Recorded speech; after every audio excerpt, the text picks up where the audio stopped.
The Selfish Path to Romance. Download Chapter 1 for free at drkenner.com and at amazon.com. Right now we're going to our After Hours line. What do you do if you think you're a lesbian? Okay, that's a quickie. What do you do if you think you're a lesbian?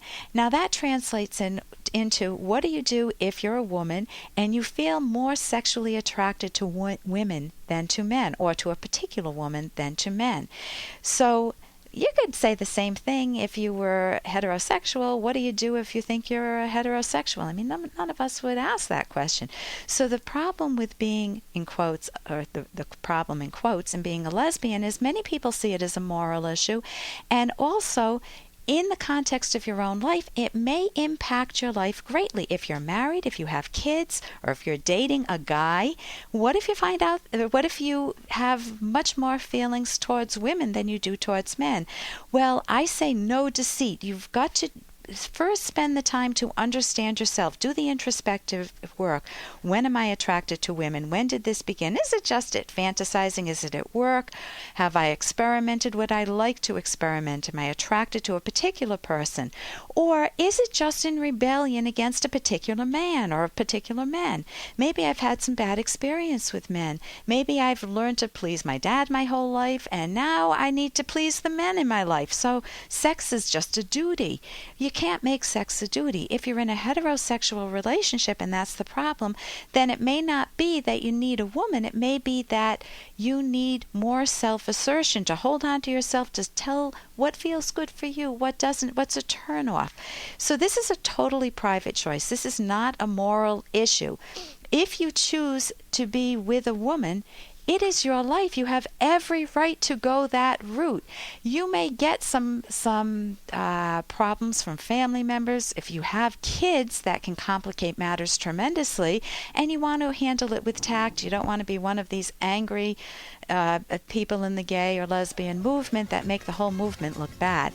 You want to thoroughly enjoy your life, make your choices rationally, think them out long range and the values that it affects, and move forward in your own life. And here's a little more from Dr. Kenner. And right before the break, we were talking with Suzanne. Suzanne? Yes. You were talking about how your daughter is very afraid of the rain due to both of you being trapped, with your 6-year-old son too, she's 3 years old, in a thunderstorm trying to get into a car. It was decent out, then the rains came pouring, and you don't think she's so much afraid of the thunder, but of the rain. Yes.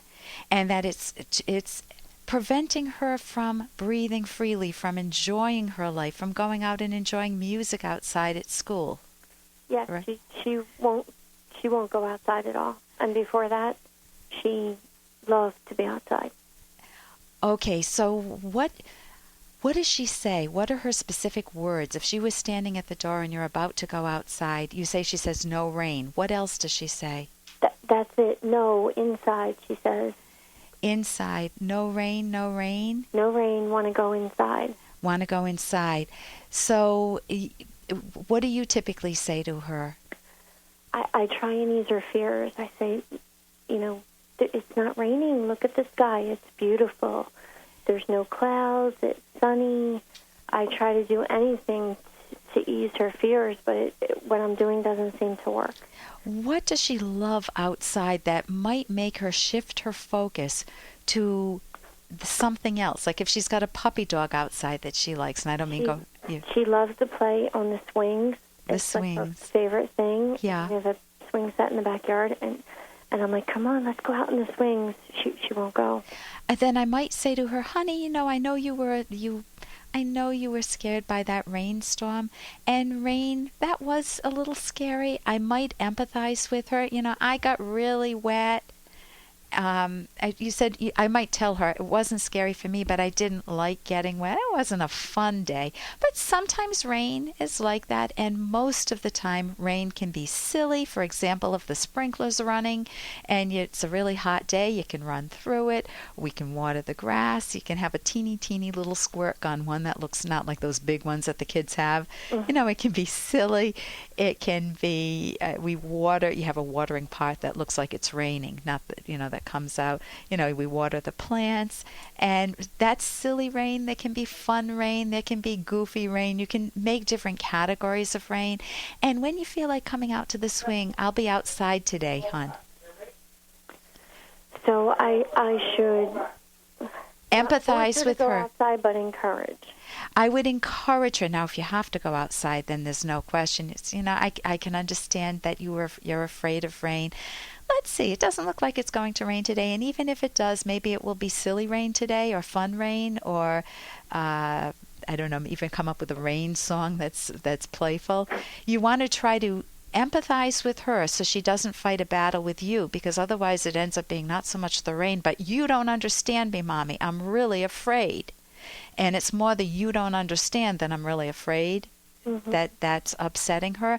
But if you have empathy with her and then get on the swing set or invite her to do something really fun, a birthday party of a best friend or something that you're going out for.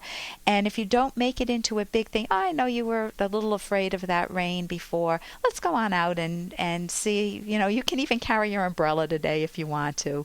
It may be something silly, and then if it doesn't rain, we'll put the umbrella away. But we have the umbrella, so you could do something playful. And as she gets older, singing in the rain. Have you seen Singing in the Rain? No, I haven't. Oh, it is an old-time movie, but it is a must. It puts so much joy in my kids' life and my life, and it's Make 'em Laugh, Make 'em Laugh. That's one of the songs from it. And then, of course, you must know the main song, I'm singing in the rain, just singing in the rain. And that's such a fun song that it may help her develop these other categories of rain, that rain can be fun. How did you handle it when you had that mommy's moment from, what did you call it, a horror moment with the kids? Not well. I mean, I wanted my older daughter was standing in the thunder and the lightning with an umbrella, and she wouldn't get in the car, and I was afraid she was going to, lightning was going to strike, and okay, so you might have yelled at her to get in the car. So your daughter may have been picking up more on your mood at that time, that if you were making it a very high anxiety mood, it may not so much be the rain, but she may be afraid that you may lose control again, or you may make it seem like it's a crisis and you could have handled that better. I would use you're being honest with yourself, which is so dynamite. That's so great for you. If you can figure out how you would handle that same type of situation again differently, to lighten it up, to be playful with it, or to do something a little differently, you will have an opportunity. Your kids are still so young that you will have another opportunity where they may anticipate, oh no, Mom's going to lose it again. But instead of losing it, you handle it in a joyous way. So I would try that. There are also some fabulous parenting books, and I would go to my website, drkenner.com, drkenner.com, Suzanne. Okay. And pick up the book, How to Talk So Kids Will Listen and Listen So Kids Will Talk by Adele Faber and Elaine Maslish. It's at my website. And that is an incredibly fabulous book. I never would have been the parent or the therapist that I'm able to be without the knowledge of how to raise kids from that book.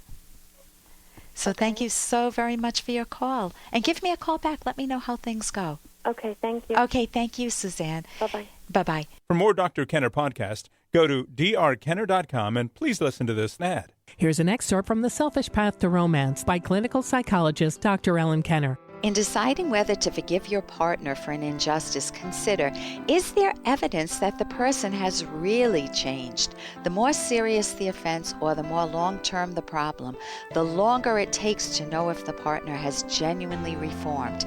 Don't forgive too soon. Many people are repeat offenders. No one else can make the decision to forgive for you, nor are there any formulas, only guiding principles such as those just listed, and often a great deal of thought. Take the case of adultery. For many individuals, such an act is unforgivable, and the hurt partner immediately terminates the relationship. To others, it might signal that something is very wrong with the relationship, and the response would be to uncover the causes and decide whether the partnership can or should be repaired. You can download Chapter 1 for free by going to drkenner.com, and you can buy the book at amazon.com.